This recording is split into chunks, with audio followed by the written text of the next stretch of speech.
Assalamualaikum warahmatullahi wabarakatuh. Salam jumpa, salam sejahtera untuk Anda semua. Para pemirsa sekalian, mudah-mudahan Anda dan kita semua senantiasa dalam lindungan Tuhan yang Maha Kuasa, tidak kurang suatu apapun. Dan sedianya pada edisi kali ini saya akan mengulas satu permintaan, bukan satu, beberapa sahabat kita yang menonton meminta saya untuk mengupas tentang bendera merah putih. Benarkah bendera merah putih itu atas ide dari seorang Habib dari Marga Idrus ya? Tapi mohon maaf, mungkin edisi berikutnya akan saya bahas ini. Edisi kali ini saya lebih kepada ingin mengajak kita semua untuk berpikir jernih di dalam menanggapi apapun. Dan harapan saya ketika menonton konten bisa sampai selesai sehingga mengetahui apa yang saya sampaikan sehingga tidak terputus. Maka hal-hal yang kami sajikan, pertama mudah-mudahan ada manfaat yang dipetik, kedua tidak salah paham. Banyak sekali komentar yang mendukung, tetapi tidak sedikit pula komentar, tapi belakangan sudah mulai mereda, yang dalam tanda petik barangkali mengancam. Entah itu yang sifatnya fisikal atau fisika, ada juga yang sifatnya ghaibiyah dengan mengatakan saya kemungkinan akan kena kualat dan sebagainya terkait dengan ulasan-ulasan saya tentang Bani Alawi. Padahal berkali-kali saya katakan, apa yang saya katakan adalah data sejarah. Saya tidak memfitnah, walaupun tetap saja seperti itu. Saya akan bacakan dua komentar saja dan tidak akan kami taruh di layar ya, demi menjaga privasinya. Ini sekedar tahu saja bahwa ada yang mengatakan dari seseorang, ini marganya sih dari Ba'alawi yang ini. Gus Habib Utsman itu seorang ulama besar, pengarang Sifat 20 Allah dan banyak kitab-kitab beliau yang sampai sekarang manfaat kitab-kitabnya dan banyak dipakai banyak ulama. Hati-hati Anda memfitnah seorang ulama besar dan seorang sayyid. Kemudian ada lagi komentar yang mengatakan masih di deretan yang sama, itu kesimpulan Anda Gus. Waduh, saya sudah katakan saya hanya membaca. Gimana saya tidak cantumkan tulisannya ya. Ada juga nanti Anda akan merasakan pahit hidup di dunia dan akhirat. Cepat atau lambat Anda akan merasakannya. Lihat saja nanti. Let's see. Waduh, nggak let's see lah Pak kalau yang begitu. Tetapi apapun yang sekiranya dapat mencerahkan pemikiran kita akan saya sampaikan. Dan membahas hal ini saya tidak ikut-ikutan. Sejak mula, kalau Anda buka dari awal saya mengisi di kanal ini, pertama sekali saya memang ingin membahas tentang budaya dan sejarah. Karena biasanya sebelum saya dibuatkan kanal ini dibuatkan teman saya sendiri, nggak ngerti. Saya biasa dan sampai sekarang ini seringkali saya mengisi di kanal-kanal teman saya. Ulasannya lebih kepada persoalan budaya dan sejarah, kontroversi sejarah dan semacam itulah. Edisi berikutnya setelah yang pertama itu saya membahas tentang keris berdiri, bisa melihat masa lalu dari masa kini, artinya dalam perspektif sejarah, bukan nerawang, bukan. Kemudian berikutnya saya sudah bahas tentang Pancasila dan segala macamnya, walaupun belakangan juga berisi dengan berbagai kegiatan yang lain, termasuk kegiatan pribadi saya dalam organisasi. Baik, saya kembali kepada komentar-komentar. Saya mengucapkan terima kasih apapun komentar Anda, tetapi dengan hal ini saya ingin mengajak bahwa kita harus memilah mana fitnah, mana itu ilmiah. Saya tidak mengatakan dan ngaku-ngaku apa yang saya bahas ini ilmiah, tidak. Tetapi apa yang saya sampaikan ada datanya. Kalau fitnah itu kan ngarang. Bahkan ya mohon maaf, seperti kemarin yang saya ulas 2 edisi itu bisa saja dibilang fitnah kan? Apa itu fitnah? Fitnah itu kan menyampaikan sesuatu kepada satu objek, kepada seseorang tanpa ada bukti. Itu fitnah. Sementara yang saya katakan jelas datanya. Bahkan data itu satu diantaranya menggunakan tulisan Habib Utsman sendiri. Kok bisa dibilang fitnah itu ya apa? Dan terkait dengan hal-hal ini dalam konteks sejarah, kalau saya lihat dari buku dan bab umpamanya ya, Di buku Denberg itu juga dijelaskan bahwa ada dua komunitas imigran yang besar di Nusantara pada saat itu. Mohon maaf, ini bukan rasis ya. Ini fakta sejarah. Di buku Denberg dijelaskan dua imigran besar itu antara saudara-saudara kita yang dari Cina dan saudara-saudara kita yang datang dari Hadramaut. Kedua-duanya ini memiliki kesamaan di dalam berusaha mencapai keuangan. Dan satu titik yang diketahui oleh kedua migran ini, yakni tentang kelemahan orang Indonesia, kelemahan orang Nusantara. Apa kelemahannya? Rapenaan, gak enakan hati. Nah, mungkin saja sifat-sifat ini mungkin ya, mungkin saja sifat-sifat seperti itu masih mengalir sampai hari ini, karakteristik seperti itu. Sehingga karena saya selalu digempur, saya bukannya takut, mohon maaf, secara fisika tidak.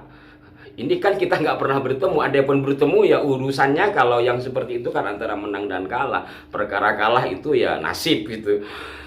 Tetapi lama-lama kan males juga, aduh. Setiap buka komentar, ini lagi isinya. Akhirnya sudahlah bahas yang lain.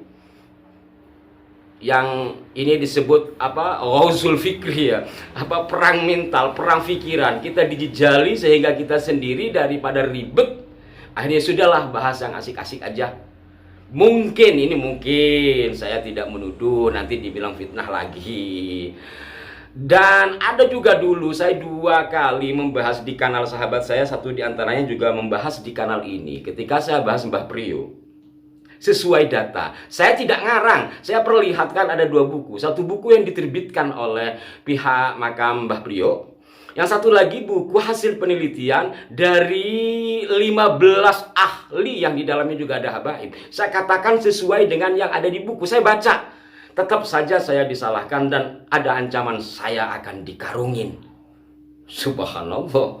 Dan di kanal ini ketika saya membahas satu ceramah dari seorang Habib, yang ternyata Habib itu adalah guru dari teman saya memberikan penyampaian yang standar dan santai saja. Karena Habib ini melarang orang untuk masuk ke dalam Ansor. Bahkan selawat Badar itu dianggap sebagai selawat oknum.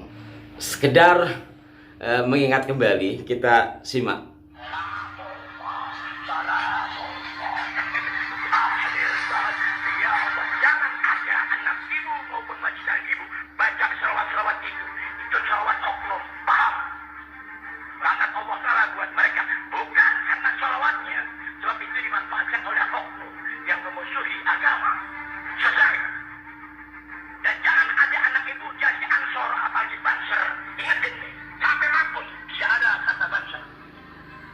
Saya pikir cukup. Bagaimana menurut Anda? Saya menyampaikan sesuai apa yang saya tahu dan ya santai seperti ini. Tetapi ya ujungnya seperti yang saya katakan tadi. Lihat 80% isinya itu adalah ancaman. Tetapi ya tetap saja semampu-mampu saya segala hal yang bisa saya sampaikan yang sekiranya ada nilai manfaatnya saya sampaikan. Jadi ini mohon maaf, bukan lebay-lebayan saya curhat pada Anda, karena Anda sudah sebagian besar tentu sama dengan kami mengingini negeri ini menjadi baik satu sama lain, tiada pertengkaran. Maka kalau kayak yang salawat tadi, pembahasan salawat Badar tadi dikatakan seperti itu, kiranya siapapun tidak terima gitu. Dan karena sudah di ruang publik, lah ini biasanya kan begini, Anda harus tabayun. Lah kok tabayun? Tabayun tuh konsepnya kayak apa juga? Sekarang ketika ada yang seperti ini, adakah tabayun kepada Kiai Imaduddin umpamanya? Ya ini mohon maaf, kok kita yang disuruh tabayun? Mungkin konsepsi kita sebagai budak atau pembantu itu mungkin benar ya. Ketika mereka melakukan seperti ini, di antara mereka melakukan seperti itu, kita suruh tabayun. Yang aneh-aneh aja. Ya itulah para pemirsa, intinya saya ingin mengajak kita semua untuk berpikir jernih di dalam menelaah apapun terkait nasab, terkait persoalan masa lalu. Inilah bagian-bagian yang kita harus bahas secara ilmiah, bukan dengan kebencian-kebencian. Kalau umpama saya dari 2 video yang dikirim ke saya seperti yang saya katakan kemarin, itu isinya kan provokasi dari oknum Habib kan. Kok dibela? mana ada ceramah kok suruh bakar baliho ku ya apa. Dan saya secara pribadi berkali-kali saya katakan, banyak kawan-kawan saya, bahkan satu dari orang tua yang menganggap saya anak juga dari marga habaib gitu. Dan saya alhamdulillah berkawan dengan siapapun, dari muslim dan muslim, kemudian dari berbagai suku, termasuk dari kalangan Bani Alawi yang alim menurut saya, dan warok sampai Bani Alawi pendiri diskotik. Mungkin Anda baru tahu bahwa ada Habib pendiri diskotik. Saya punya datanya, bukan saya. Anda bisa mencari, saya tidak akan bahas di sini. Anda bisa cari pendiri diskotik pertama di Asia Tenggara. Anda klik, nanti akan muncul. Memang beritanya berita tahun 90-an kalau tidak salah. Tetapi dia mengutip dari Kompas pada edisi tahun 70-an. Anda bisa di sana. Artinya apa? Ya, kita mencoba meluaskan pikiran. Jangan juga kita terkungkung oleh doktrin-doktrin yang akhirnya membuat kita sendiri tidak merdeka. Termasuk saya kadang-kadang kurang merdeka juga menyampaikan sesuatu, mikir gitu. Maksudnya apa?